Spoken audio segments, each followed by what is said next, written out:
தவத்தின் ஆற்றலால் பிறரை மதிக்காத திரிபுரந்தரார்கள் அவர்களுக்கு பாதுகாப்பாக இருந்த பொன் வெள்ளி இரும்பு கோட்டைகளை தீயில் மூழ்குமாறு சிரித்தே அழித்த இறைவன். ஏன் சிரித்து அழித்தாரு? அவன் வரம் கேட்கும் போது அப்படித்தான் கேட்டான், எங்களை எந்த ஆயுதத்தாலையும் கொல்லக்கூடாதுன்னு. சரி விடுன்ட்டார், அவ்வளவுதானே விடு பாத்துக்கலாம் போன்ட்டார். இவன் உடனே என்ன பண்ணா, இந்த 3 பேரும் சிவபூசை பண்ணி கொண்டிருந்தாங்க. இறைவன்ட்ட தவம் இருந்து வரம் பெற்றார்கள். சாமி வெளிப்பட்டார், உனக்கு என்ன வேணும்னா, நாங்க சாக கூடாதுன்னு கேட்டான். இறைவன் சொன்னாரு, மரணம் என்பது வந்தே தீரும், அதை உனக்கு நான் கொடுக்க முடியாது, ஆனா இன்னென்ன வகையால மரணம் வேணான்னு கேட்டுக்கன்னார். அப்பதான் சொன்னான், என்ன கொல்ல வரவன் இன்னென்ன வகையான ஆயுதங்களை பயன்படுத்தக்கூடாது ஒரு பட்டியல் போட்டான். அன்னைக்கு என்ன பண்ணா, அம்புல மரணம் வரக்கூடாது, கதையில வரக்கூடாது, இப்படி வரக்கூடாது, அப்படி வரக்கூடாது.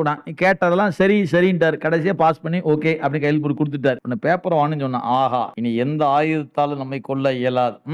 என்ன பண்ணலாம்னா, இனி இந்த தேவர்களை ஒருத்தரும் சும்மா இருக்க கூடாதுன்னு முடிவு பண்ணான். இவன் என்ன பண்ணிட்டான், அவனுடைய அறியாம கண்ண